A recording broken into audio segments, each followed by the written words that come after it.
Selama berabad-abad, ilmuwan Islam telah menjadi tiang utama peradaban dunia. Dengan kekuatan mereka dalam matematika, astronomi, kedokteran, dan banyak bidang lain, mereka mendedikasikan diri mereka untuk mendorong pengetahuan manusia. Berikut beberapa ilmuwan muslim yang akan kami bahas pada kesempatan kali ini. Yang pertama ada Ibnu Sina atau dikenal sebagai Avicenna. Nama lengkap beliau adalah Abu Ali Al-Husain bin Abdullah bin Sina. Beliau lahir pada 980 Masehi di Afsana, dekat Wuhana atau sekarang lebih dikenal dengan Uzbekistan, dan wafat pada bulan Juni 1937 Masehi di Hamadan, Persia. Ibnu Sina terkenal karena karyanya dalam bidang kedokteran, terutama melalui dua buku besarnya, yaitu Al-Qanun fi Aktif dan Kitab Al-Shifa. Selain itu, beberapa teori beliau yang terkenal adalah teori humoralisme, yaitu Ibnu Sina mengembangkan dan menyempurnakan teori humoralisme Hippocrates dan Galen yang berpendapat bahwa kesehatan manusia bergantung pada keseimbangan antara 4 humor tubuh, yaitu darah, lendir, empedu kuning, serta empedu hitam. Yang kedua ada diagnosis dan pengobatan. Beliau memperkenalkan konsep-konsep baru dalam diagnosis dan pengobatan penyakit, termasuk pengujian klinis dan pengamatan pasien yang lebih rinci. Yang ketiga ada farmakologi. Ibnu Sina menyusun daftar obat-obatan dan tanaman obat yang sangat rinci, serta penggunaannya dalam berbagai penyakit. Serta yang terakhir ada penyakit menular. Beliau memperkenalkan konsep bahwa penyakit dapat menular melalui udara dan air, serta pentingnya sanitasi dan kebersihan dalam pencegahan penyakit. Salah satu ilmuwan Islam dalam bidang astronomi adalah Al-Battani. Penemuannya ialah jumlah hari dalam setahun. Penemuan Al-Battani ini didasari oleh penelitiannya terhadap apelium yang memiliki arti titik terjauh bumi mengitari matahari setiap tahunnya, yang dibawa oleh ilmuwan Romawi bernama Ptolemeus. Al-Battani menemukan perbedaan dari penemuan sebelumnya. Al-Battani memperbaiki penemuan Ptolemeus dan berhasil menemukan jumlah hari dalam satu tahun, yaitu 365 hari 24 hari. Yang kedua adalah penemuan kemungkinan gerhana. Dengan koreksinya terhadap Ptolemeus pula, Al-Battani mampu memperkirakan munculnya bulan baru dan jarak matahari dengan bumi. Berkat kontribusinya ini, astronom barat dapat menghitung kecepatan bulan ketika bergerak menggunakan temuan Al-Battani. Yang kedua yaitu ilmuwan Jabir Ibnu Hayyan. Jabir Ibnu Hayyan memiliki sebutan Bapak Kimia Modern dan dikenal dengan nama Geber di Barat. Penemuannya yang paling dikenal ialah besi dan logam. Jabir melakukan penelitian yang menemukan senyawa kimia yang dapat mencegah besi dan logam berkarat. Selain itu, penemuan lainnya adalah menemukan bahan kimia menjadi bahan pembuatan gelas kaca.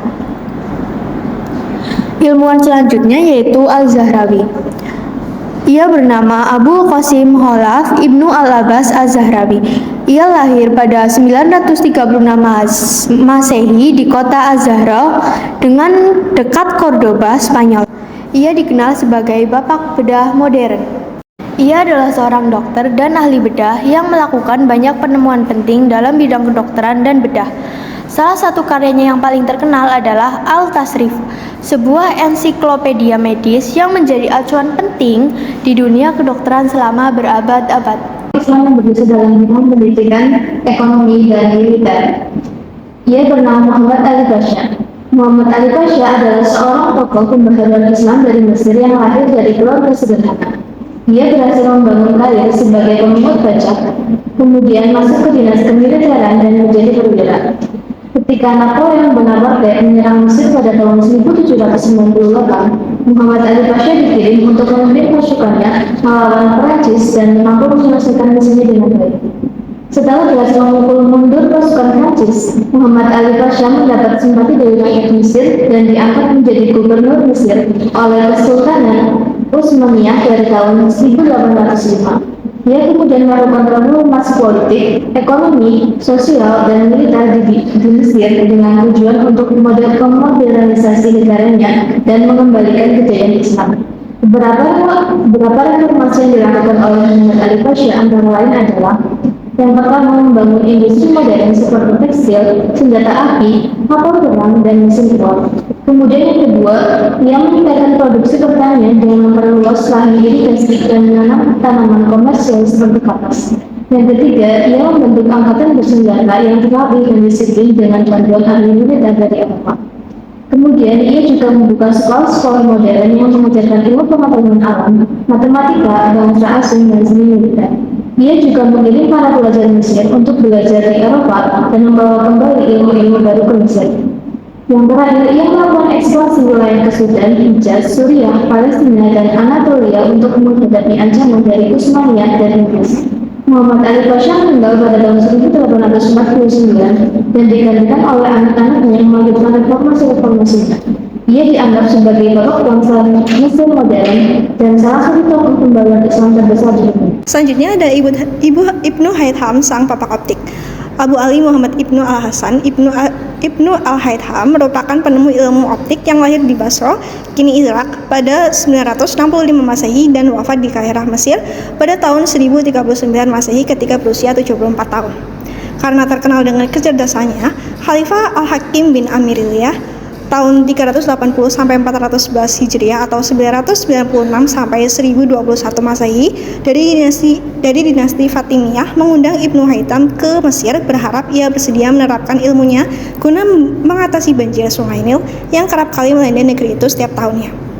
Akan tetapi harapan tersebut belum dapat diwujudkan karena kurangnya peralatan dan teknologi pada masa itu.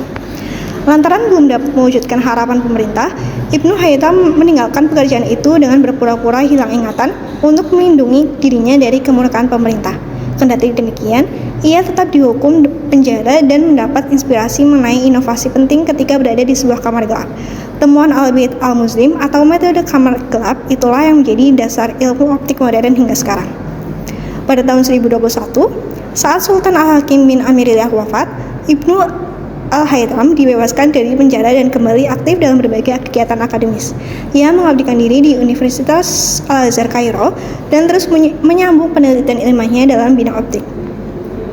Untuk mendalami bidangnya, Ibnu Haytham kemudian pergi ke Andalusia, Spanyol, yang merupakan kiblat ilmu pengetahuan Eropa pada masa itu untuk mempelajari optik sampai namanya menjadi terkenal dalam bidang tersebut.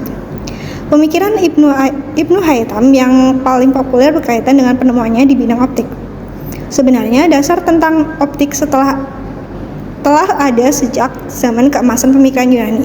Kendati demikian, Al-Haytham melakukan telaah kritis terhadap karya-karya pemikir Yunani terdahulu seperti teori Ptolemy dan Euclid yang menyatakan bahwa manusia melihat benda melalui pancaran cahaya yang keluar dari matanya. Namun, menurut Al-Haytham, bukan mata yang memberikan cahaya, tetapi benda yang memantulkan cahaya menuju mata hingga terjadi penglihatan sebagaimana teori-teori cahaya dan penglihatan yang dipelajari di sekolah menengah saat ini. Salah satu karya tersohornya berjudul Book of Optics tahun 1021 atau Kitab Al-Manazir atau De Aspectibus. Kitab ini telah diterjemahkan dalam bahasa Latin serta menjadi rujukan para ilmuwan setelah